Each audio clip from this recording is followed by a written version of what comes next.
Hello and welcome to another episode of Affirmative Murder, the equal opportunity true crime comedy podcast. I am Alvin Williams, joined as always by my partner in true crime, Francel Evans. Oh yes, wait a minute, Mr. Postman. Yeah, man, I'm the mailman. Can't you tell, man? Gonna post it. If you're a Democrat and you're being mean to President Trump, I'm on your bumper. What up? What's going on, man? Okay. Hey, Trying new stuff these days. Huh? You heard what DJ Daniel said. He said, "Hey, if you don't like President Trump, I'm on your bumper, cuz." I'm on your bumper. Man, okay, no, I didn't know that's what you were going to play. Okay. Oh, I have thoughts. Okay. Do you know who that kid is? Yes, I know who he is. Okay. Okay. Oh, man. Okay, what are your thoughts on that whole My thoughts? Yeah. I think this is a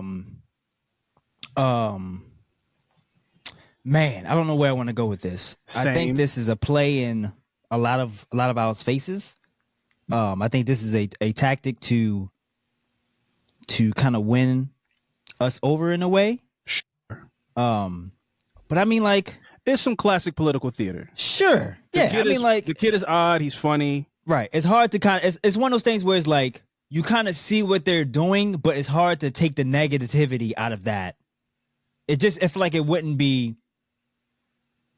beneficial to take to see that to take negativity out of this moment that they're doing with this kid, and kind of, it looks bad in a way. Well, it's a. What do you mean it looks bad? Like, whereas, like, if we go like, oh, they using him, but it's like, Oh, man, yeah, they're doing yeah, something no, good for him. sure. Like, It's you know a what I great. mean? It's a great chess move. Because that's all it was. yeah, The kid is whatever. His dad, cool. They're conservative people from Texas, like wearing cowboy hats and do-rags. That's fun. But the reality of the situation is, just last week, Doge cut funding to child cancer research. I know. You know what I mean? Like, just last week, Doge cut funding to child cancer research.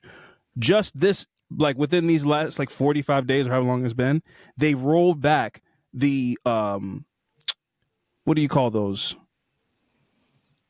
Regulations on the chemicals that cause the kind of cancer that this kid has. Yeah. But when we call that out, it's like, oh, man, y'all booing a kid? No, bro. Listen, The kid came up there. I'm on your bumper. It was funny. Whatever. You know what I'm saying? He's like an odd looking kid with his like police clothes on, and he says weird things. And he's like, man, I don't even matter to me, man. I like women. And some of the stuff is kind of like, I don't know what that means. Like your dad is clearly feeding things into your mind. But like, whatever. We all have had dads who try to make us impressionable, whatever. And that's kind of what this feels like. Like, this kid doesn't know anything about politics, but all he knows is Donald Trump's the best president in the world. Yeah. And so, of course, his dad's going to come bring him to the, whatever you want to call that address, tailgate, whatever that was, and pick him up. And people are barking like dogs and shit in the White House congressional meeting. Cool. Here's the facts that I just want to make sure we lay on the table. If you want to deputize this cancer boy and make him feel special, that's great. This administration just last week, they cut child cancer research, and this administration rolled back the regulations on the chemicals that cause the cancer that kid has. So we can move on from there. Other than that, hey, I'm on your bumper. It was hilarious. Yeah. So you got us, man. Y'all got another viral moment, like, because the Democrats are lacking. There is no Joe Rogan of the left. Gavin Newsom, cancel the podcast, bro. It's not funny. We don't need to hear your thoughts on transgenderism and trying to meet them in the middle. Bro, shut it down. There is no such thing as a Joe Rogan of the left. Just come up with some policies, bro. Come up with some Democrats. Why are y'all sitting in the position of power and y'all are frowning and holding up meme signs like we are? Yeah. Y'all supposed to be doing something. So guess what, Democrats? I'm on your bumper. I'm on your bumper. Do something. I'm on your bumper. Do something. Y'all wearing pink scrunchies and shit. Who cares, man? Pass a legislation. They ain't doing shit. This is not normal, man. If you don't put that sign down and go sign something. Hey, man, I thought it was funny. I think it's No, the kid is hilarious. He's hilarious. I think they are milking this cow. They're gonna roll that kid out for the next couple months. Yes. He might end up on some kind of weird. They're gonna parody him on SNL, and then the right wing's gonna get mad at SNL for making fun of it because you can't. That's exactly. I know what you mean. Like, because you can't make fun of him, right? But like, I'm definitely not here. Let's be objective, man. I'm not laughing with him. He's saying weird shit, and I'm who the fuck is this kid? But like, he's sick, so cool. But you can't laugh at him. Yeah. And if SNL does it, if Kenan Thompson comes out there with a bald wig on, and is like, hey, guess what? I'm on your bumper. All the Fox News is going to be like, Kenan Thompson's racist, or I don't know what they're going to call him. He hates people with cancer. So it's kind of like, you kind of just got to let the kid go viral. Yeah. Because what are you going to say? Yeah. Fuck the kid? The kid's being funny, whatever. I don't know. Odd dude. Again, like I said, the thing about the woman was like, he gave her his phone number. I said, no, this kid's different. He said, I'll tell you like this, man. My girlfriend's going to be jealous, but guess what? You can call me at 281-330-8004. You can call me anytime. Mike Jones? Yeah, I said, no, he's different. That little policeman, Gary Coleman, police officer. Yeah, man. It's like, all right, bro. I contemplate, bro. Sometimes I really am like, yo, what if we just went full grift? What if we just pick an episode one day, come on here and just go straight alt-right conservative? Like, it would be a massive dip. We would crash and burn. Yeah. But then I think we would rise from the ashes on some real crazy. It would be a long-term commitment to being awful. Yeah. But we'd rise from those ashes like a phoenix of hatred. And we might be at the Republican National Convention next year. By the time two black dudes that's like rapping, yo, what's up, man? Y'all like Republicanism, man? Hey, man, if you can't get an abortion, that's your problem. If we was really on some shit like that, man, we would take off, bro. Is that? We were like the Kid and Play of conservative values. Yeah. Man, I see the play. And if I ever was to, we'd be in there with Kodak Black and Snoop and all that. Oh my God, yeah, it'd be a ball. It'd be a Kunathon, but you know, if I ever was felt like it was time for us to compromise our morals and like just throw integrity into the garbage can, that red button is there. And speaking of like throwing away integrity, great. We had thank you. Listen, I've been doing this for a while. We had a discussion off mic about this podcast, which I have pulled up. Because the name is crazy. I wish I did some more research on like what do they do when they're not doing this. These two women have a podcast called Inmate T with A and P. And this is the thing. I guess they talk to jail. I don't know what they do. I don't know because there's the description. Okay, let's read the description. Yeah, episode with Tory Lanez. No, because Tory Lanez is on fire. We can get to who they had on. Okay, this is a little bit. The guy they got on was a bit more attainable. Sure. The description of the podcast is join us as we sit and talk with inmates. So yes, this is what they do. So anyway, A&P on Inmate T with A&P, they had Mr. Robert Bartholomew, I don't know, Kelly on their podcast this past week. He came on there, I'm going to play a little bit of it, and they just glazed him for about 7 minutes. Here's a little snippet of it. Right. It's all good. That's all I can tell you guys, and it's going to be even better. Yeah, that's awesome. Can you grace us with one more song before we leave you? Let's see. Said I know it is somebody's birthday tonight somewhere. I know one thing for sure. That's all we need to do. So it was about 6 minutes of that and being like, we just grew up on your music and we think you're great. And are you eating that nasty food in there? Like, ugh, are you really eating that? And he's just like enjoying having a non-controversial conversation with two women, which I think is also dangerous to even like put R. Kelly on a microphone with women, like to stroke his ego this way. And I don't think he takes this interview if you were really like being transparent about we're going to ask you like some real questions about what got you landed in prison. And so my question to you is, do you think that they are wrong for having R. Kelly on their podcast? Do you think that, you know, you can separate the man from the art?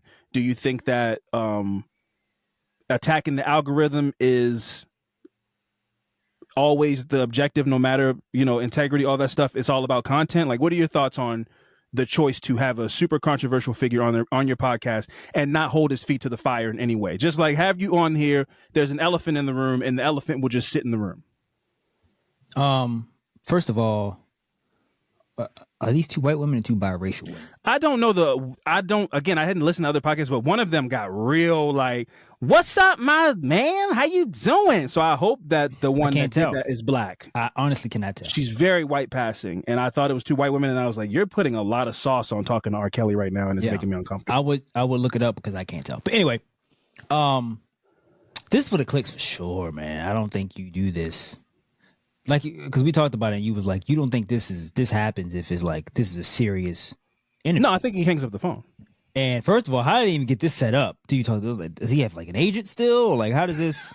How does that even work? You write? How do you to book him? R. Kelly on your podcast? Yeah, did you? I guess they found his inmate information and really His jail mailbox. Yeah, I don't know, but like you do this for the clicks. But this has to be episode. I've never heard this podcast before Ever, no. And it this didn't. has It to didn't be do like- what you thought it would. Yeah, and this has to be like episode 1 was like we need to hit the ground running with a bang to get this thing. It looks like it's early stages. They don't have much content out there on YouTube. Right. My But, I mean, this is what you use to be like, oh, we got to get this. How we get it to go viral. This how we blow up. But then where do you go from here? You just talk to some regular inmate next week. That's the issue that I have with it. Is like, one, you got the clicks, right? Because I saw headlines about this. I think they might have ended up like a This on topic TMZ. on the Breakfast Club. Yeah. But then the show's not good, so people come and then they listen to the thing and they're like, you're not even really asking them anything. Like, this is a nothing burger.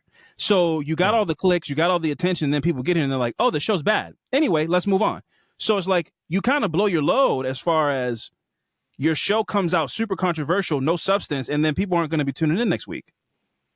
That's why I think these moves are kind of bad moves, because you get a bunch of people to come for this one specific reason, but then you're not really, you don't really have anything. You didn't ask them any real questions. You just kind of like, we got R. Kelly on our podcast. That's the only claim to fame of the episode, is like, he's on the podcast. Yeah. You didn't ask him anything that went viral. You didn't ask him anything real. And so it's like, oh, okay, well, yeah, this podcast had R. Kelly on. That's the story.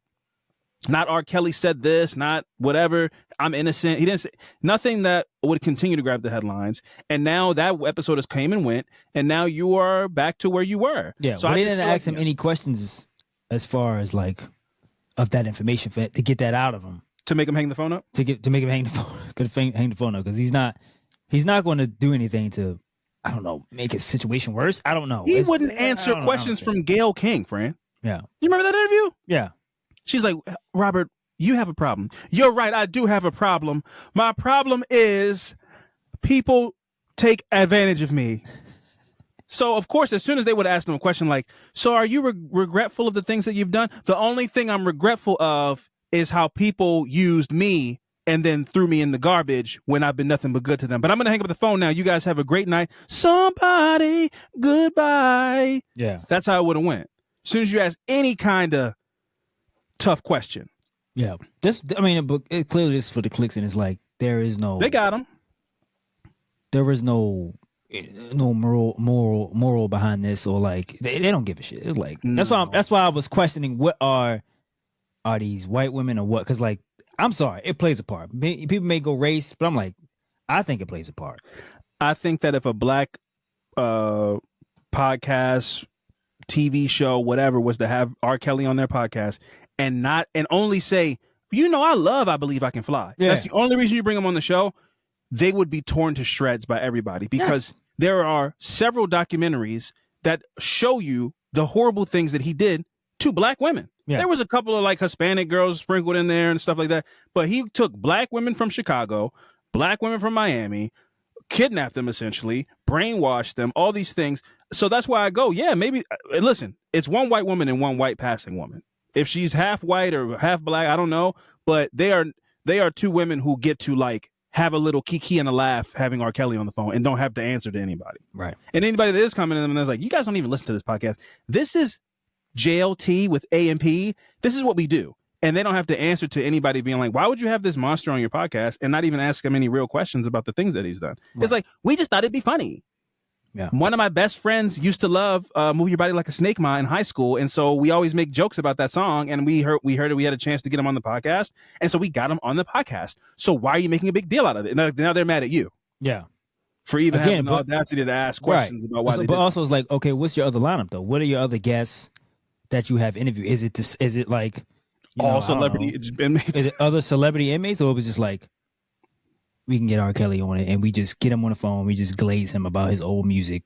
So no, fuck that. Yeah, no, like, and then but what happened? I mean, like that podcast blew up. That episode did numbers. The other ones, I mean, the ones after that probably won't, but that episode did numbers. I mean, that was the goal, and they did that. They got the headlines, they got the attention, and now it's like, move on to the next thing. But that's what I mean about people getting these podcasts. It's like, I understand that everybody may not have a skill to interview and to do a podcast, but it's like, okay, the MAT, I think it's a good idea.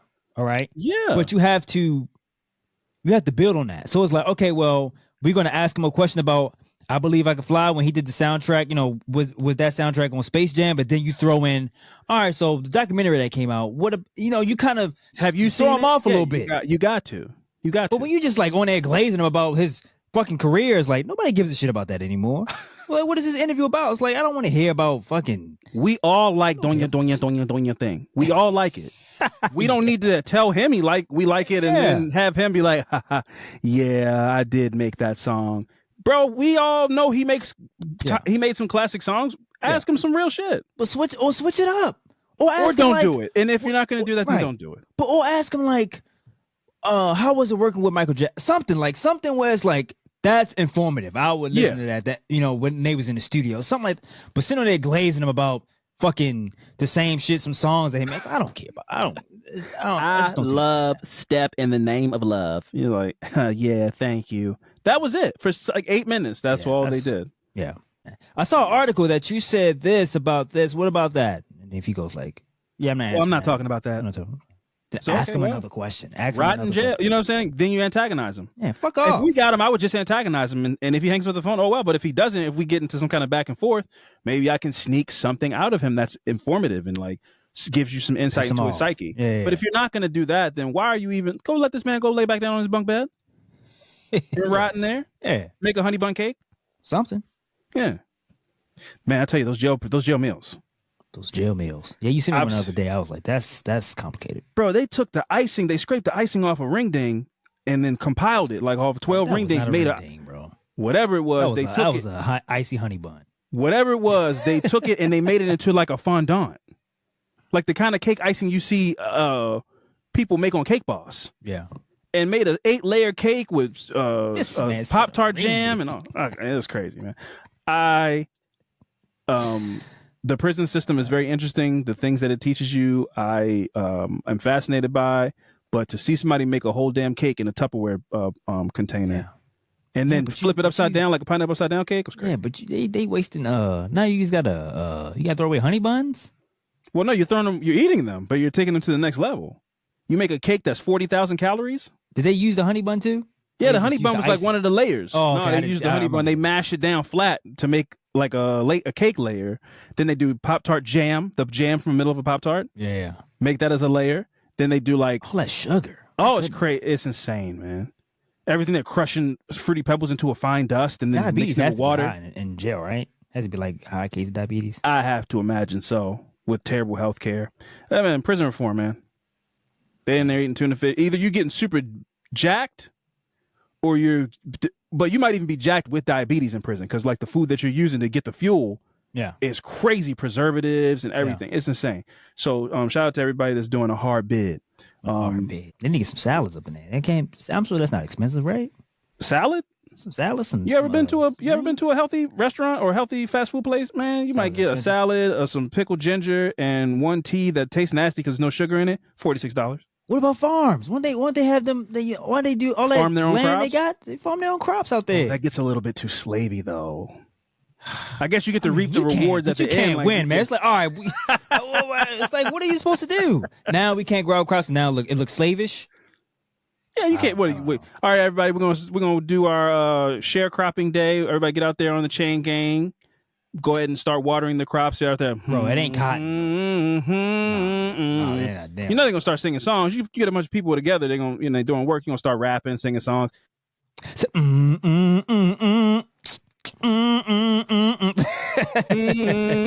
Chicky wicked, picking carrots. Nah, man, they end up on the NPR news story. That's like a jail anthem, man. They like create that in jail. I think so. That sounds like a great time though. Like Holes. Sure, it's a great movie, man. Sorry. That's one chain gang I'd sign up for. I don't know about that. Oh man! Wow, so you can eat what was it you said? Sploosh. Yeah. Digging up those holes. Anyway, hey, what we're gonna do? Oh no! Wait. Okay, listen. Hey guys, we're going on tour. Yes. You can find the link to all of our tour stops at MadisonMcGee.com. Our homegirl that we're going on tour with. We're going to Minneapolis, Los Angeles, Portland up first. Portland's first stop. Chicago, West Virginia, Columbus, Ohio. We're going everywhere, man. 15 stops. We would love to see you. Come out, click the link in the bio, grab tickets to the show. The Portland tickets are going fast. That show is May 17th, I believe. 16th and 17th. We're going to go Portland, LA, same weekend. So get those tickets. The Portland show is going pretty fast. So if you plan to be in the PNW and want to see us at Growler Guys Brewery, the brewery. You want to see us at the brewery. Get the tickets. We would love to see you come out, have a great time. It's gonna be a great night. Maybe we even get some sunshine. That'd be cool for Portland. That'd be nice. And yeah, we didn't see any of that. That's at all. So what we're gonna do is we're gonna take a quick break, and when we come back, we're gonna get to some fucked up shit. So stick around.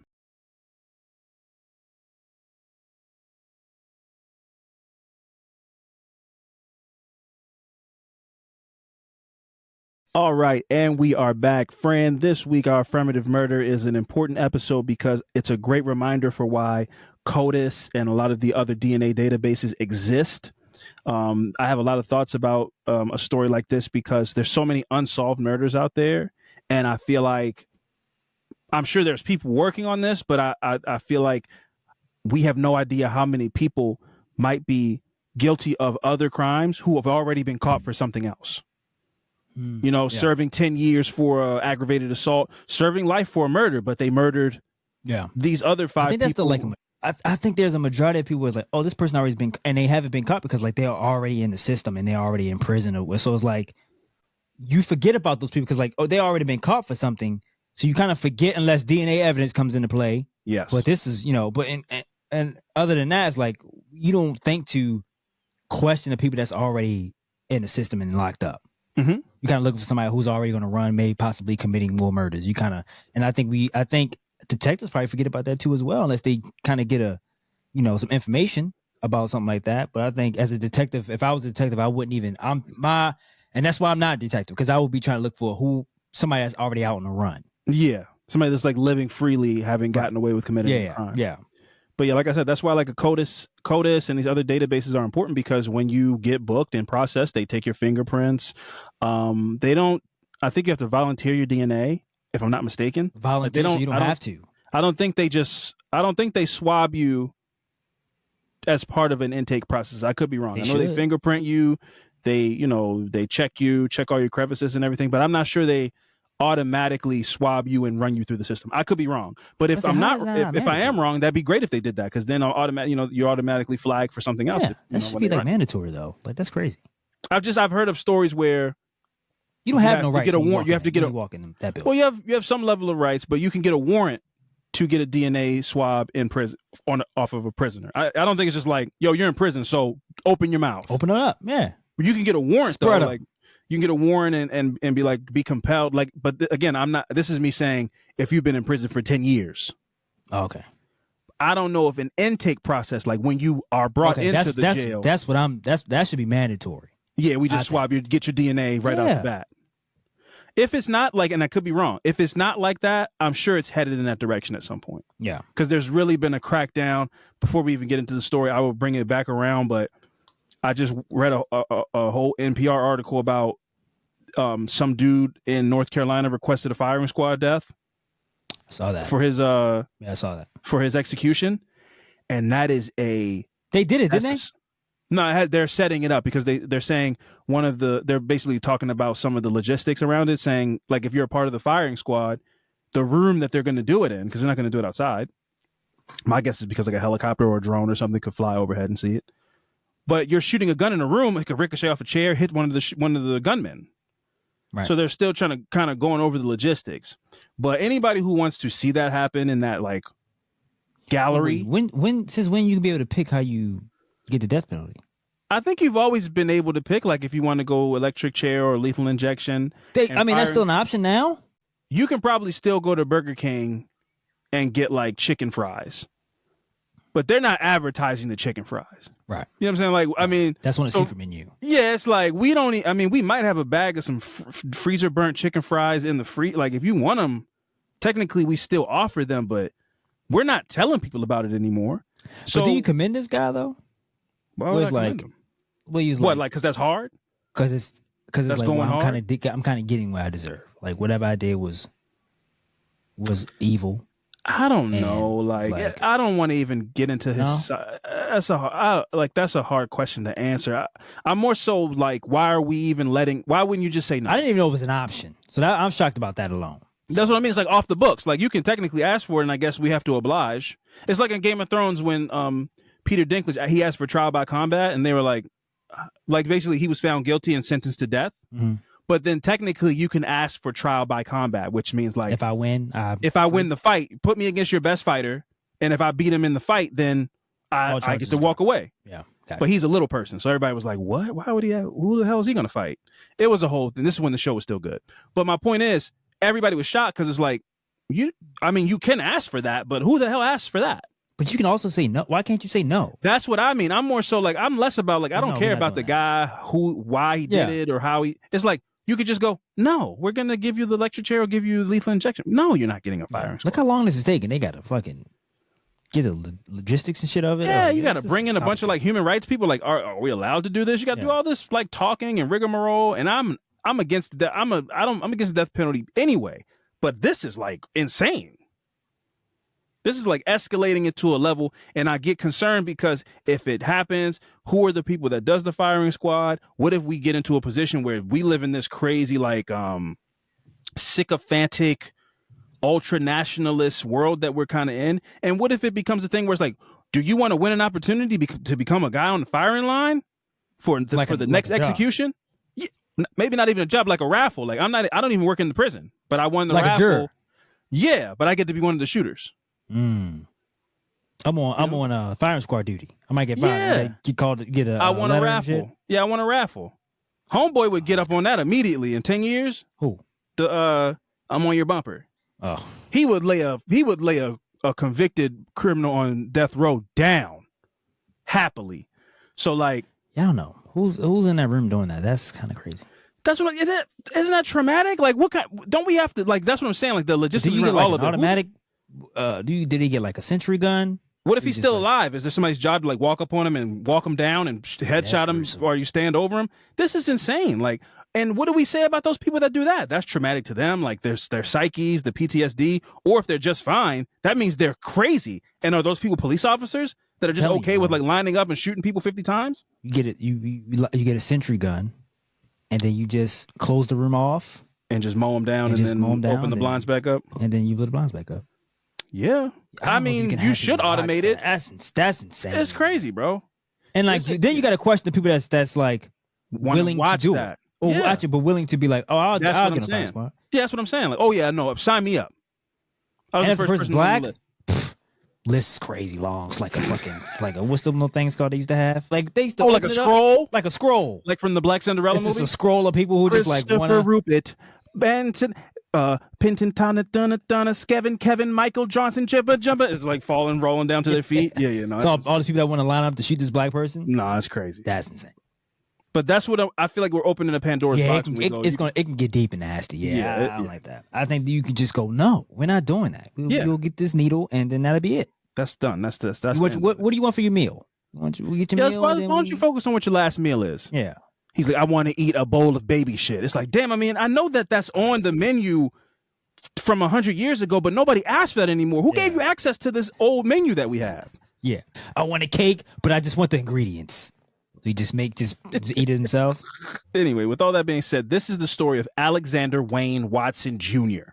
So on June 13th, 1994, 37-year-old office manager Deborah Cobb was murdered during a robbery of her workplace in Forestville, Maryland. Not really familiar with Forestville. I think that's like outside of the Baltimore scope. This is when I always tell people, like, I'm not from Maryland, I'm from Baltimore. So I don't know anything about most other places. Cobb was a mother of two, and she unfortunately was stabbed around 14 times, and then her throat was slashed. Wow. Not long after the murder, Alexander Wayne Watson was arrested as a suspect. He worked in the same office plaza as the victim. When put on trial for Cobb's murder, Watson pled guilty to murder in the first degree. Oh, shit. Okay. Didn't let it. Yeah, he's like, you got me. Wrap this up. In a letter to the judge before sentencing, he blamed the murder on his addiction to crack cocaine and then asked the judge for a second chance. everything goes back to crack. All right. So you addicted to crack cocaine. And it made you a murderer. This was crack cocaine's fault. This kind of wasn't my fault. Yeah, I'm an addict. Do I have another chance? Can I get a second chance, please? My thought would be no. But we're going to continue. Absolutely no. Like, listen, there's a lot. I know of a lot of cases, slap on the wrist type of shit, where you can go, I'm an addict and I would like to go to rehab instead of going to prison. That a judge might sign off on. From what? Stealing from a store. Yeah, like you stole something? Sure. Yeah. Murder is not one of those things. Murder ain't that, can you send me to rehab? No. You can not at all. detox in your jail cell.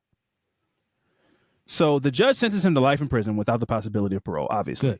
Good. After the conviction, he wrote another letter to the judge. Like, man, what the hell you keep sending me letters for? Did he have to read these? Is that mandatory? Do you have to read those? No, I would imagine not. But I'm balling them up. I'm going Kobe. Yeah, They're going trash. I banged the gavel on that a week ago. Who is this? Alexander? Luca. Jabbar, hook it. No, Sky hooking a plea letter is crazy. So he wrote another letter asking him to lessen the sentence, claiming that he was not a threat to society. You literally murdered a woman. You stabbed her 14 times and slashed her throat. That's a crazy thing to write in a letter to the judge. And this has stalking wasn't a charge. Because I feel like they worked in the same plaza. It was definitely premeditated, right? For sure, like, no question. Obviously, this plea to lessen his sentence was denied, as it should. Yeah, I guess his argument is like, I'm not on crack now, so I'm fine. Yeah. Once Watson was convicted for Cobb's murder, the police got access to his DNA and then entered it into CODIS, which is the Combined DNA Index System. His DNA was eventually linked to samples that had been collected from 3 additional crime scenes. Wow. So this guy kills a woman, goes to prison, rushes through the trial. I'm guilty. Please guilty immediately. Asks for forgiveness for a second chance, Says but knows he's linked to something else that they haven't found yet. He's a serial killer. He's a serial killer, but wants to go, I'm not a threat to society. But what if that worked? There was no scenario in which he was going to get out immediately, unless the judge was some kind of fool. I don't know. So are you really sorry? But you can't just look. I believe anything is possible.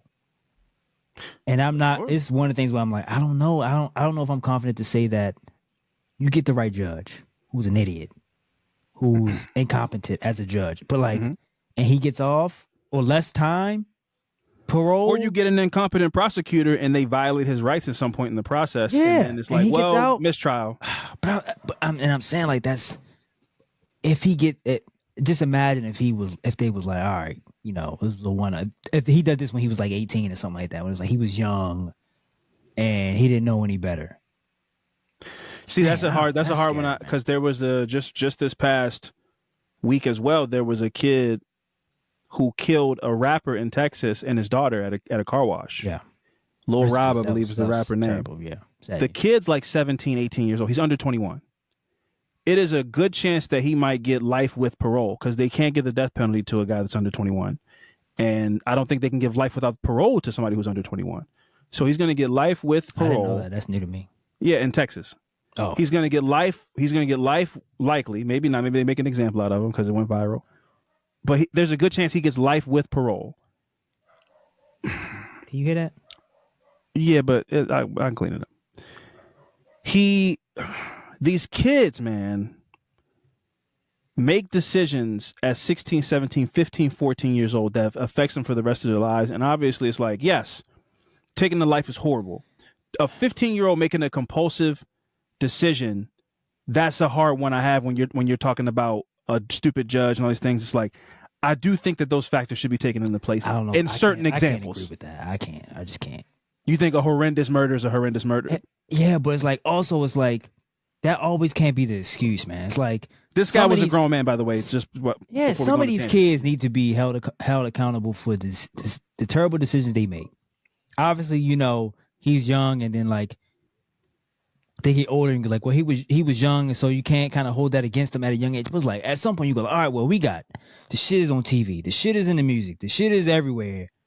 At some point you're like, all right, well, I mean, they hear this shit and want to live that life and choose to do that. Like, come on, bro. We can't just always wrong. Yeah, bro. We can't just always. I can't always just give him that excuse. And that little girl was involved in that.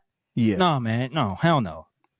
I can't let me throw this your way. Just we don't have to go into a whole thing. We can save this conversation for another time. But this is a fact. I'm not just saying things. I mean, I can't pull up a bunch of examples about it. Yeah. But some of these kids are being used as crash dummies because there's adults who know this 15-year-old can kill this person. That's gang shit though. Yeah, this 15-year-old can kill this person and they won't get as much time as if I do it. So let's put a gun in their hand, get them hied up, pilled up, and go send them on a dummy mission. Because if I kill them, they might give me the needle. But this 15-year-old kid, he might get juvenile life, which is like 10 years to get out by the time he's 25 years old. Yeah. So that's the thing that's happening, and kids are impressionable, and these things they're being manipulated to some of these kids. Again, Alexander Wayne Watson was not a child; he was a grown man working in a business plaza. But I kind of the conversation. Right. I understand that completely, and that's a real thing. But then when you hear it, it's just you gotta look back at the music and shit, bro. When you hear this and who that guy was, he was a rapper or whatever. These kids want to be hitters, bro. That's just the thing now. It's not always the big dog or the OG. Like I'm gonna get the kid to do it because they'll do less time. It's like, nah, man. I just can't always buy that, man. I just can't, man. Yeah, I will. And it was just a kid. It was just a kid in Parkville that murdered some kid. Ran him down. Maryland. Parkville, Maryland. Yeah, it was Parkville High School. Oh, in the school. This was outside of the school. Oh, no, wow. I'm sorry, Lansdowne. This is Lansdowne High School. I'm sorry. Ran him down, and this was damn the execution. Make sure he make sure that dude he killed that kid. They both were kids. I don't know, man. I don't just that situation too. I'm like, I just can't buy them being young, man. I don't know, man. You in a group of people, maybe. A drive-by type situation, sure. But when you run a kid down and you make sure you finish the job, like I don't know about that. Yeah. I don't know about that. No, some kids are not savable. I don't know what we do with them, but some kids have experienced too much horror that what I'm saying doesn't apply to them. Oh yeah, well if they just had if we just sent them to a boys and girls club or gave them a job, they would stop being who they are. It's like some of these kids are like career criminals by the time they're 15 years old. It's just there's no way to, no level of compassion or this ain't their first. That. That's not their first. That's their first time. I don't know about that. But that's why we need to treat this problem for me. And when we're talking about youth, we're gonna get back to Alexander Wayne Watson because again, this is a grown ass man. But with the youth, we need to treat this problem with a scalpel and not a hatchet because I do think it's still person to person because the kids that I'm describing do exist. A kid that's like, I don't know, man. They gave me drugs and they told me we were friends and this gang was a threat to me and they got me all jazzed up. They put the gun in my hand and I did some dumb shit. I don't think that kid deserves to never see the light of day again or not be reevaluated. Maybe give him 10 years, come checking on him again at 25 and in a proper prison system that's really giving them therapy and guidance that they need. Maybe at 25, he's repentive and changed his life. But there's some kids at 15 that are like, nah, bro, I've killed 4 people so far. And this is what I do now. There's no different stroke situation or Fresh Prince of Bel-Air situation that's going to change me. Yeah. And that's a hard thing for a lot of people to admit because I think we're all internally, we're all optimistic and want to see the best in people. But it's on us to admit that, hey, in a faulty society that ruins kids, sometimes the kid is ruined. And that's a hard thing to admit, but sometimes it's true. But sometimes it's not. And that's that's my whole point is sometimes it is the big homie gassed him up and made him do some dumb shit. Should he get the needle? Yeah, I won't go as far as the death penalty, but like I said, I agree with you on most of those situations was the kid, obviously, he just didn't know better, bro. And like you said, you being influenced and easily impressionable, it's I get that. We all been there, obviously not to the extent of killing somebody. Of course. But I totally agree. It's just, and we got on this conversation because I brought up, what if he was, if he got off on this and the whole, if anybody missed that, I don't want people going what the hell, how'd he get there? Yeah. What if a dumb judge let Alexander Wayne Watson out? And it's there's judges who let kids out for murders all the time. Yeah. And so that's how we got there. But we're going to get back to it. So like I said, Alexander Wayne Watson was arrested. He pled guilty to a murder of a woman that was in a work plaza that worked in the same business plaza as him. Her name was Deborah Cobb. When he gets arrested, they run his DNA through CODIS. He's flagged for 3 other crimes, which was the murder of Boone Tim Anderson, Mary Elaine Sharika, and Lisa Kathleen Hennell. So now we're going to rewind a bit to maybe glean some insight on how we get a guy like Alexander Wayne Watson. So he was born on September 24th, 1969 in Anne Arundel County, Maryland, which is like, I don't know, woodsy suburban sticks. It's kind of the sticks. Like I would say Anne Arundel County is like the boonies. Like it's kind of like a little where it gets a little hickish, right? Like, I mean, I would say like it's very more the more southern part of Maryland, not directionally, but I mean, there are people in like Maryland's very weird because you get Baltimore, but then there's also people in Maryland that are like, I wear cowboy boots and like have a farm. Yeah. And I think Anne Arundel County might be like that, a like more farmish, stickish kind of part of Maryland. And that's where Alexander Wayne Watson was born. In November 1985, his parents purchased a home on Spring Lake Court in the Four Seasons neighborhood of Gambrills, Maryland. Sounds kind of affluent to me, but that might just all be words. Gambrills. I never even heard of Gambrills. Right. Never heard of any of these things. I'm from Baltimore. On October 8th, 1986, a 34-year-old mother named Boone Tim Anderson, who lived in the same neighborhood as Alexander Wayne Watson, was sick at home from her job at Fort Meade. Her nude body was discovered in the bathtub by her fiance's 11-year-old son when he got home from school. She had been sexually assaulted, stabbed, strangled, and left bound and naked in the tub. Alexander Wayne Watson worked with her fiance's son at a fast food restaurant. So this will put Alexander Wayne Watson committing a horrible crime like this at about 17 years old. He was working at a fast food place, which when you talk, it kind of goes full circle. Like the kids that we're describing, I think he's one of the kids you're describing, where it's like, there was no, I mean, when he did this, first of all, this is different. This isn't some YN. This is a sexual sadist. He's raping women and murdering them and bounding them. This is not some dude that's like listening to NWA and going out and like committing gang crimes. Yeah. This is like, this kid's really like, you're psychologically broken. There's nothing to do with like, there is no amount of catch we can play in the backyard. You're a psychopath.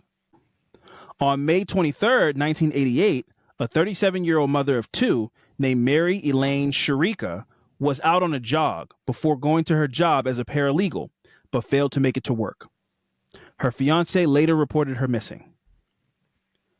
Later that day, about a mile away from her home, a farmer was plowing his rye field and found her body partially clothed in his field. She had been sexually assaulted, stabbed, and strangled with a bloodied sock that was found next to her body. So this is his MO. Sexual violence, stabbing, kind of getting the drop on women when they least expected. One was homesick from work. One was jogging. And, you know, as we said, we haven't done a town hall in a while. If we find a good topic to do one on, I would love to do a town hall soon. But when we did one on like, you know, women feeling comfortable like in the world and their stories about their, you know, the things that women do to feel safe. Me and you always talk about like the privilege of being able to throw some AirPod Maxes on and hit the fucking close the world button. Yeah. And how a woman going jogging would never do that. And maybe we shouldn't either. Maybe the false arrogance of like, nobody's going to put a hand on me, but that's the world. That is, I mean, women are more vulnerable. So I will probably never, if I feel like, oh, there's too much noise going on, I'm gonna go ahead and just close the world out. I have no thoughts when I hit those buttons. Yeah. But unfortunately, there's people like fucking Alexander Wayne Watson in the world who are lurking and watching women from a distance and seeing who looks like they're not paying attention. So much like in the situation with the Anderson murder, Alexander Wayne Watson also lived close to this victim and was acquainted with her. You know, maybe they had met in passing before or something like that. So he gets his sights on you, and then he watches for a moment to attack. Yeah. The morning she was killed, Mary ran past Watson while he was doing drugs in a park. Keep in mind, I mean, this kid's under 21 years old at this point. He's a murderer and a crack addict by the age of 21. And I don't think the crack's the reason that he did it, because we're not hearing anything about robbery, stealing money, stealing jewelry, anything like that. Yeah. He's sexually assaulting these women. Like, it's not like, I was just trying to steal a TV and they interfered and I had to get away. That's not what this is. Yeah. So he knows what he's doing. The crack is an aside. Like, you're also a crack addict, but you're a horrible murderer. Not like that's not a byproduct of your crack addiction. You already were a horrible murderer, and then also you like to do crack in your spare time. While doing crack in the park, he saw Mary run by him, and he decided that he could get away with the murder again. So he caught up with her and dragged her into a nearby field. Watson was just 4 months shy of his 19th birthday at the time of this murder. Court records show that by the early 90s, Alexander Watson had gotten married, became a father, moved to the Southgate apartment complex in Glen Burnie. There's one, I know that. And on June 15th, 1993, 14-year-old Lisa Kathleen Halen, who was in the 9th grade at the time, she was attending Old Mill High School, a school I'm not familiar with, but the name sounds familiar for sure. She disappeared while walking her usual path to school. She was just walking to school in the morning. Yeah. This was in 93. This was in 93. After learning that her daughter never made it to school, Kathleen's mother reported her missing that evening. Wow. And this was in 93. I mean, like, we was walking, obviously we're boys, but like we was walking, 2002, 2000. So it's like, I can't use why is she walking home by herself. So I can't use that because that's what they were doing at the time. This was even more rare. It's right. I definitely was walking to school, walking over logs that were thrown to a creek. Yeah. Walking it sideways like I was in some kind of Lord of the Rings cutscene. Yeah. I walked over many a creek with a log bridge. Yeah. Walking all through woods and shit. I was scared, but like, hey, this is the way I had to go. This is the shortcut to go to school. Got to get to school. Anybody who was an adult in the 2010s is like, man, I didn't heard all these cereal and all these different things. I'm not letting my kid walk to school. Yeah. And when I see kids walking to school, you're right. When I see kids walking to school, it does something to my stomach. Yeah, for sure. Like, especially because there's an elementary school near now my neighborhood. So now I'm a parent, and there's an elementary school near my home, but it's far. Like, it's not a short walk. Yeah. So when I see a kid doing the walk, I'm like, you got to cross this street and then go down this street, and it's, man, bro. It's just, I wouldn't say my commute to school as a kid was crazy, but it was a little crazy to just sit there, like, all right, I'm going to work, and then I had to walk a mile. Whenever you finish your breakfast, go at the very least 3/4 of a mile. For sure. That's a far walk for That's a kid. long walk, man. It's a long walk for a kid, man. Now, if I was a different kid, there's a couple times I wouldn't even went to school. Man. But you're the bad person in that situation. You did something wrong. Not your parents are expecting you to go traverse the world on your own. I got rations in my pocket. Why do I have a spare granola bar in case I need some energy halfway through the walk, through the journey? So I need to fuel up. What a time, man. I got Cliff Bars. Yeah, come on, man. Kids shouldn't have Cliff Bars in their pocket in case they, their blood sugar drops while they're walking to school. Yeah, but I don't know, man. Like I said, some kids, parents can't. I gotta work at 6 in the morning, so I can't do it. I mean, it's just like now. I'm like, I don't know, man. It's just. I be seeing little kids, just like little kids. I'm like, man, I don't understand. They gotta get off the bus and maybe walk up the street to the, to the court or whatever. I'm like, still, man, I don't know, man. It's tough, man. Then kids look extra small. Their backpacks are like all down to the ankles. Yeah. Like, you got to walk.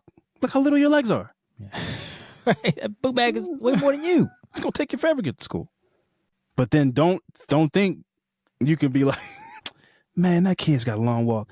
Hey, man, you want to ride? You can't do that. You're done. You're done. It's crazy. You just got to feel the pain. You just got to feel the pain because there's nothing you can do. Yeah. You don't even roll the window down and don't even. Are you walking to school? Don't even talk to them. Yeah.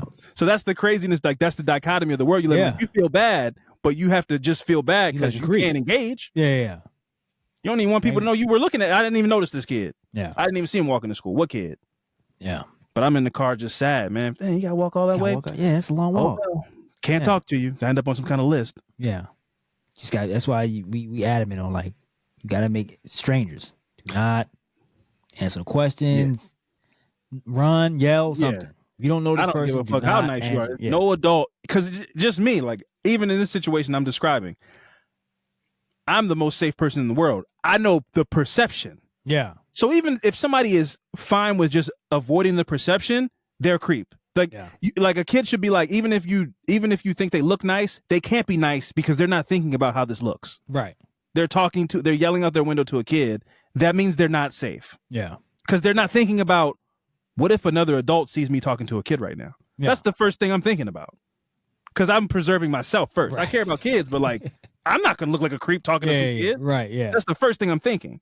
So if an adult isn't thinking that, unless you see a baby in a hot car, that's the only situation where I'm approaching a kid without the concern. Like, it's like, you're locked in a car? No, we got to bust these windows open. But just being like, just talking to kids that are loose in the world? Nah, it's rare that you better have a Girl Scout cookie in your hand or something. You better be selling something. Go ahead, that's not your problem. It's not. It can't be. It can't be. Because the police roll up. They're like, how are you involved in this? No, I'm just saying I just saw her and just approached. Why? Yeah, good luck working your way out of that one. Yes. How did you get mixed up in this? Why are you holding her hand? Do you live around here? No, I don't live around here, but the grocery store was, yeah. Now you making up. Now you sound crazy. Now you making up excuses. Nah. You're like, I'm the good person. I was trying to help. Yeah, a likely story. That's what they all say. Get out of the car. You freakazoid. Book him, Dano. So back to Kathleen Hanel. Her mother reported her missing after she didn't arrive at school. And then, after she was reported missing, a search went underway. On January 16th, now she went missing the day before on January 15th. On January 16th, 1993, her nude body was discovered by her mother's boyfriend in a ravine along the path that she walked to school. 14 years old. 14 years old. He jumped her in the commute to her walking to school.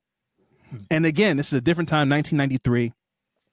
The world's a different place. These stories are not like we're not as inundated by true crime stories and stuff. So of course this is shocking, but as a parent, you go, I let them walk to school. I mean, like, on the pathway that they walked to school is where they were killed. That hurts my stomach. That tells you that the pathway, there was some level of seclusion at some point in her walk. She had to walk through some kind of wooded area or some place where she was vulnerable enough to get snatched up by this guy. And that's hard. That's a hard thing to live down, I would imagine. My school was between a housing complex and then a field and then the school. Yeah. It seems like nothing. Like, it's just this little patch of field till you get to the school. But it was a giant patch of field.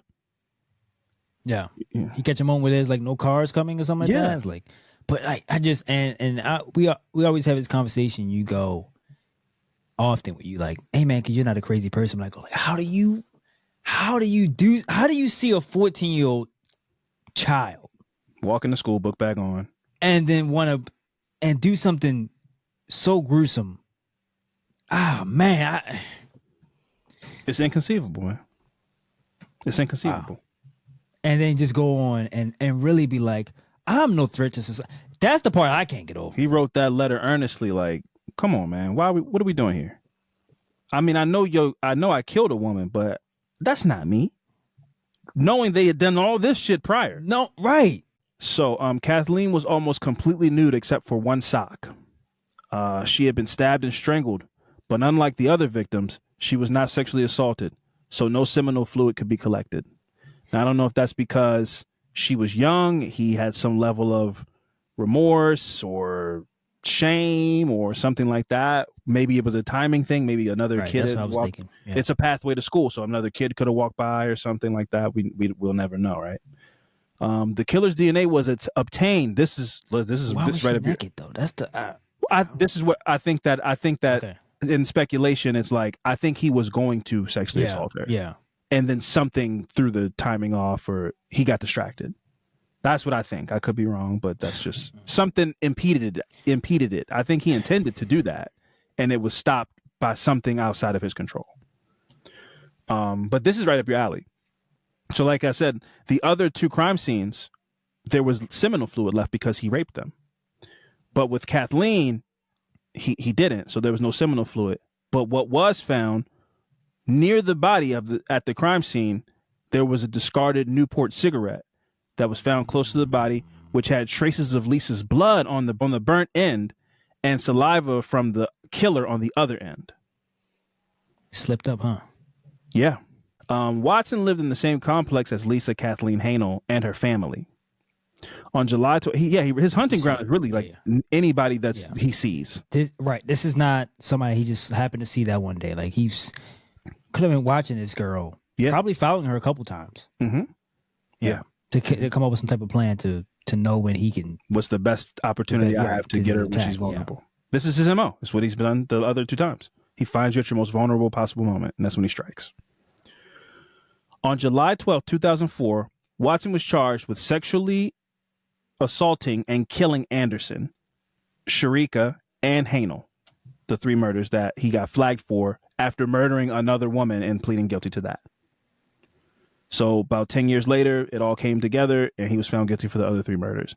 In 2004, he was charged with the 3 murders of these 3 women and a young girl, or 2 women and a young girl.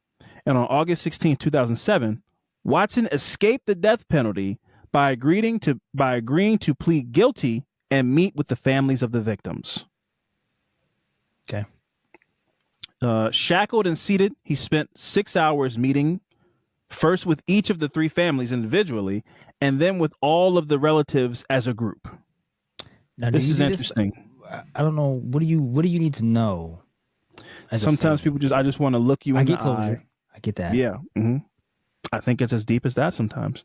Okay. I want to tell you what you've done to our family. Sure. That kind of, I need to. But they did that in court, though, right? Isn't that like they did in like a. Yeah, I don't know if I would like let you escape anything. I'll be like, let me have my victim impact statement in court and give him everything. Give him the death penalty. I want him to have all of this stuff. I'll say what I need to say to him in the courtroom. But hey, maybe this was more cathartic. Maybe this was more of a release. I don't know. I'm not here to judge what they chose to do, but this is what in lieu of the death penalty, they had a 6-hour meeting with him as a family, the immediate family, all of those things. Jennifer Scott, who was the daughter of Mary Elaine Sharika. I'm sorry. I it's hard for me. I get the closure part. Mm-hmm. I don't know, man. If that dude's sitting in front of me, I don't know, man. I might turn to Gary Plush, man. Is that his name? The guy that shot the kid. She shot the guy at the airport. Yeah. Gary, why? Yeah, that's what I'm turning to. Listen, put that dude in front of me. He might be the realest dude that ever walked the earth. And I don't care what nobody say. I'll stand. Yeah. That dude did some horrible shit to his son. He was like, bet. He put on a little mustache and whatever. And the way he posed at the phone, the phone booth, the line, whatever you used to call those things, like a line of pay phones. Yeah. And just at the right time, can't turn around, flow. Yeah. Listen, you touch mine, it's got to go that way. I'm sorry. If I have the opportunity to make it happen, and then whatever happens is going to happen. I think he served like 6 years, or he didn't 2 years. He might have served a number of months. Yeah, I'm good. Because what jury would do anything other than be like, well, we got to give you something because you did it, but like, hey man, I'm gonna shake your hand when this is over with. I don't think you did anything wrong, but by the standards of the law, sure, we got to give you something. I give you something. Yeah. These are kids, man. That's why the cops he was in no danger of like being shot by another cop. The cops were like, man, give me the gun, man. Come on, why'd you do that? Yeah. Now you're gonna make me have to arrest you in front of all these people, man. Come on. It's babies. Don't touch the babies, man. Don't touch the babies, man. So Jennifer Scott, who was the daughter of Mary Elaine Sharika, said that he was respectful, never dropped eye contact with her, but never apologized. This is a sociopath. Wow. So it's like almost like what was the point of this even? Like he has no regrets. I don't think he's capable of remorse. Under the plea agreement, Watson admitted to the rape and murder of Anderson, Sharika, and the murder of Hanel. Before handing down the sentence, Judge Joseph P. Mank told Watson, "I think you are an evil man. I think you are a dangerous man." He then sentenced him to 5 life sentences without parole. Good. 3 of the life sentences will be served consecutively and 2 concurrently. The then Anne Arundel County Police Chief, Thomas Shanahan, said, "I'd love to get into his head. I'd love to know what else was going on. If he committed murders at age 17, I wonder what he was doing at age 15. I wonder what he was doing at age 14." Right. And those are great questions. Yep. So what does life sentences served consecutively? What is that? I get what it means, but like how what other way? Yeah, concurrently. Concurrently means at the same time. At the same time. So if you got 2 life sentences concurrently, you got 1 life sentence. You got 1. But consecutively means when you die, your next life sentence. It's just theatrical. It's just like it's symbolic, because it just means no life, no parole, and whatever if somehow you serve your life sentence, you die, the next life sentence will kick in. Gotcha. So if he dies and come back to life, you got another I did it. It's like, well, you still got another one. You got another. But if he dies and come back to life again, then what happens? You know something? I've always. One second. Let me just read this last thing, because that'll. Right. I do want to. Let's put a pin in that. Boop. Okay. Police said that they are investigating whether Watson could be tied to another unsolved homicide or sexual assault in the late 80s and early 90s when he lived in the county, in the Maryland County areas. Yeah. So I wouldn't be surprised if this guy's DNA flagged on some other crimes in the future. Yeah, I'm sure that the answer is no. But yeah, like, what if you are serving a life sentence and you get electrocuted by a down power line? Yeah. It got to be a loophole somewhere. Your heart stops for 2 minutes. They, put the defibrillators on you, bring you back to life. Did you die? And then that's a life sentence? Probably not, right? But you technically did die, though. That's what I'm saying. Your like, heart stopped. do you then, I'm repealing, or I'm appealing. Yeah. I'm like, I died. I served a life sentence. But obviously, I have no precedence. I haven't heard of any story like this on the Supreme Court floor or anything like where this happened. A guy's like, I died in prison while serving a life sentence. But I thought that was a thing. I thought that did that happen? Hear that somewhere. We need to cover. Somebody was like trying to fight of like, I died and I should be let go. No, if that did happen, we need to cover that. I don't know if we have. I don't think we have, because that's fascinating to me. I think the answer would just be like, man, shut up, man. Go. We're gonna take you to the infirmary. We're gonna take you to the infirmary, let you get a couple hours rest, and then you're gonna go back to your jail cell. It says Benjamin Schreiber is a convicted murderer who briefly died in 2015 while serving a life sentence in Iowa prison. He was revived at a hospital and later argued that he had completed his sentence. However, an appeals court rejected his argument. That's one of those kind of things. I told you about the time I told the police officer, like, I got a ticket at my job and I rolled a stop sign, but I told him that the stop sign was blocked by a container. Yeah. And we went to court. I made that argument and he went, yeah, the container is blocked. And the judge went, how long have you been working there? And I went, a couple of years. He went, then you knew the container was there. So you're going to. You knew the stop sign was there. You knew the stop sign was there. Yeah. You knew what was behind the container. The container's been there. You knew a stop sign was there, so it doesn't matter if it was impeded. You knew what the situation was. You're going to still get the points, and or you won't get the points. Well, you'll still have to pay the money. That's this situation where it's like, technically you're right, but so what? It doesn't matter. Like, technically, yeah, whatever, you're right, but no, that's what this is. Because like, that's a good argument. Yeah, I'm not saying the guy should have been released, but like, if I die and come back, I feel like if I put on a suit and I go make that argument in a courtroom and I go, I died, I served life, I died, and now I came back. I was reborn. It's like, yeah, man, that sounds nice and everything, but we're just going to use our own better judgment and go, no, you don't get to trick us. That's not how the law works. Like, you don't get to jailbreak the law or hack it. You don't get to hack the law.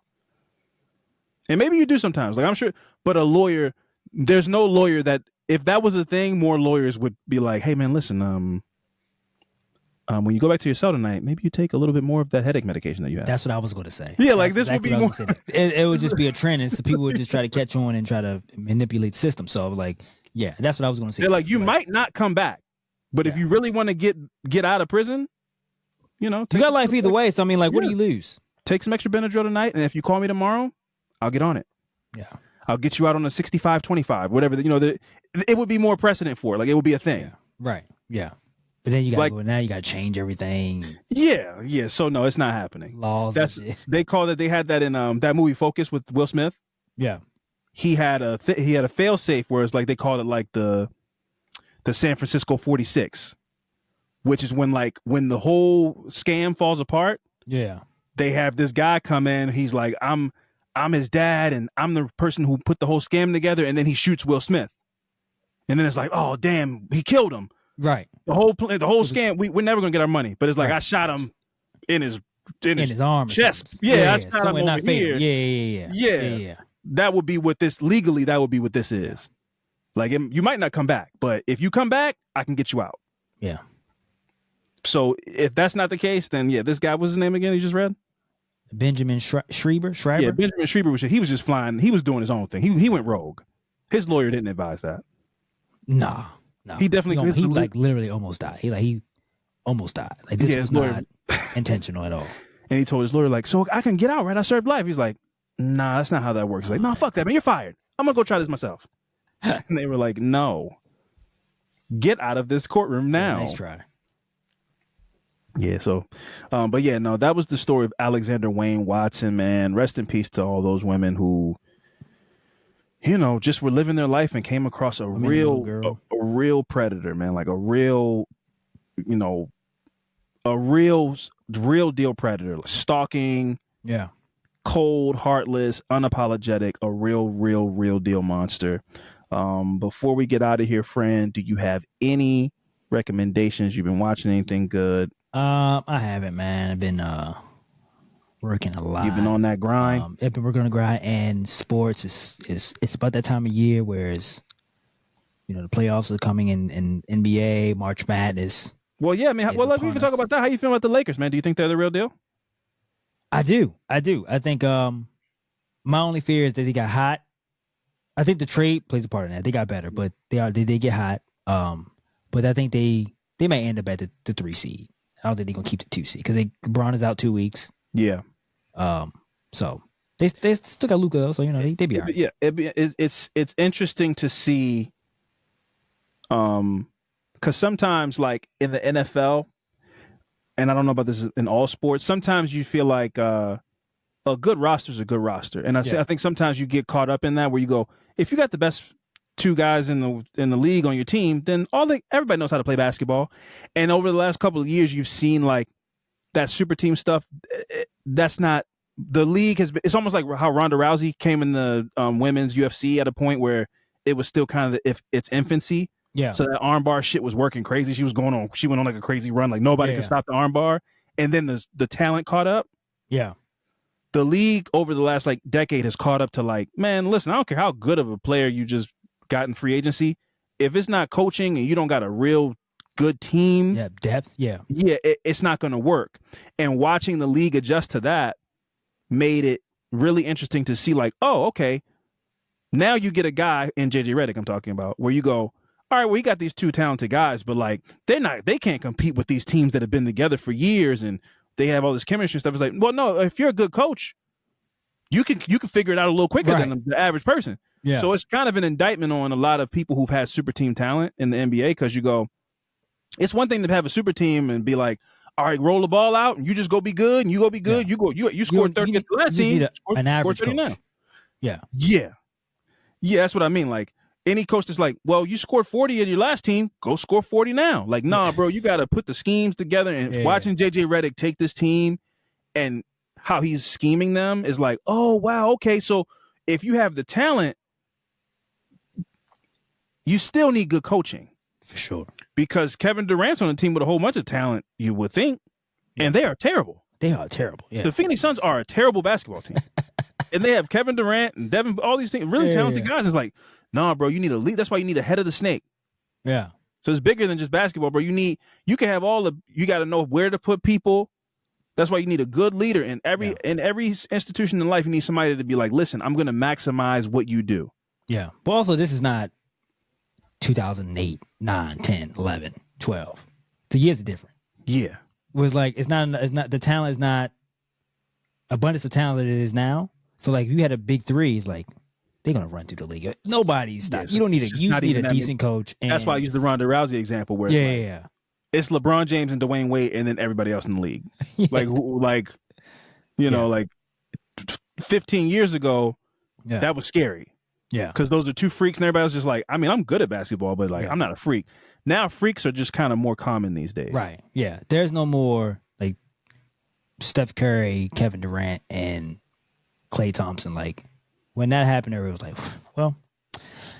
Yeah, well, I mean, this is pretty much over. You can wrap. We can just give them the ring. I mean, nobody's beating them. Yeah, who's coming in second? Nobody's beating that team. What are you talking? What's the point here? Yeah, but yeah, man, I just been March Madness is I can't. March Madness is where I lock in and kind of get that bracket right, and look who these players are, because my Wizards are terrible, and we might be in the lottery again. So.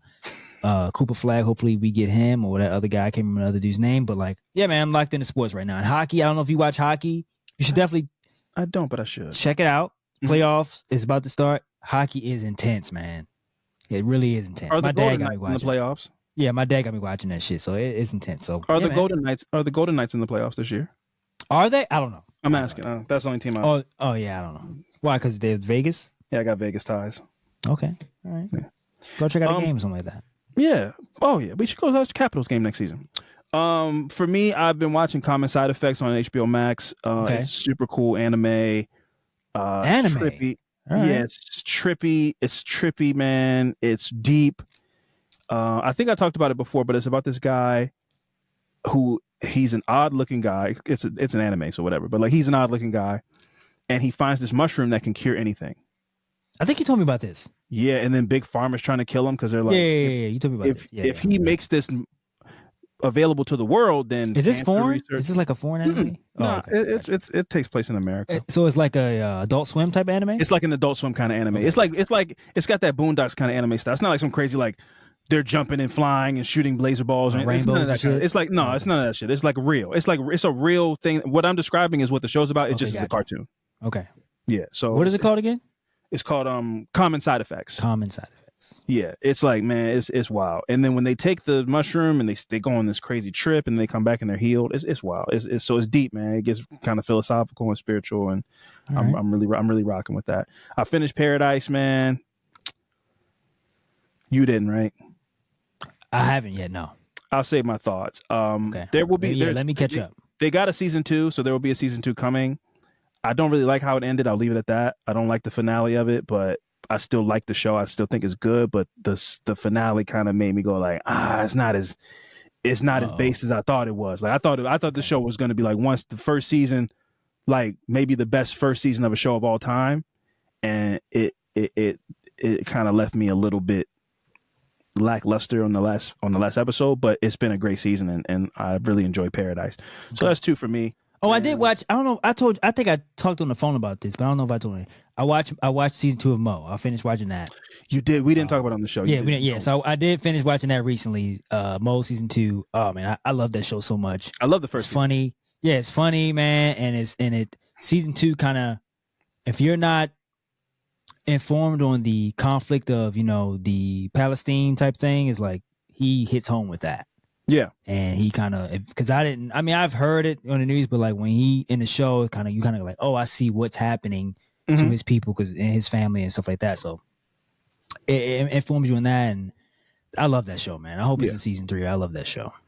I think that shows like that are important because we get a lot of our narrative from, in general, not just on this topic, but in general, a lot of times you get your narrative from one side. Yeah. So you hear the narrative from one side, and then when you hear the narrative from the other side, it still allows you to inform yourself on the facts, but just have a level of compassion for another side that you might not have had compassion for before. Yeah. And when it's done in an artistic way and done with a lot of heart, like the first season of Mo was really good. He had a lot of great character development, and you really just like get into the story and in the people. And so I'm gonna check out season 2 for sure, because I did enjoy the first season a lot. Yeah. This episode we actually recorded before we were doing the movie night situation that we're doing. So this episode is coming out after that. I hope that it went well. I hope that it happened. So now I can. Now since we're speaking from the future, I could still literally like we're supposed to do it in a week. I could get an email from the advertising agency saying, "Hey, we're actually gonna not do it." So the whole thing could fall apart. And I've reached out to people and been like, "Yeah, we're setting something up. Come have a good time." And the whole thing might have fallen apart. If it didn't fall apart, I'm super happy that it didn't fall apart. And I hope people came out and had a good time, got some free popcorn. I hope there was no hiccups with that. I hope it wasn't like, "No, we didn't say you got free candy." Right. All this man like run out of popcorn. Like everybody getting 2 things of popcorn, taking to the seat and shit. Man, I told people they could come get free candy. Now I gotta buy the candy because I'm not gonna we can't go out like that. Like we told them they could come have some free concessions. And like, no, concessions don't count for sodas. All right, man, you ain't gonna have my people come. We're not gonna have the affirmatives popcorn, nothing drink, no Slurpee. No, we're not doing that. So we're not gonna have the affirmatives coming out looking silly and they not getting what they need to get. So everybody's gonna get what they need to get, hopefully, and it's gonna be a fun time. And we're gonna watch this Nicole Kidman movie that's a little creepy, a little thrillery.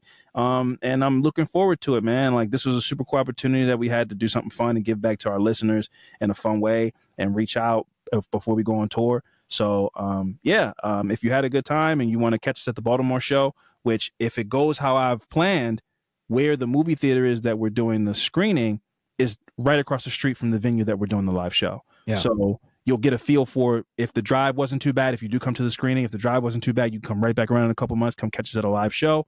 So yeah, man, I'm super excited for a lot of the stuff we got coming this year. Got some good features coming this year. We've done a couple of episodes with some cool people. Excited for you guys to hear them. But until then, hey man, this has been another episode of Affirmative Murder, the Equal Opportunity True Crime Comedy Podcast. I've been Alvin Williams, joined as always by my partner in true crime, Francel Evans, and we'll see you guys next week. Deuces.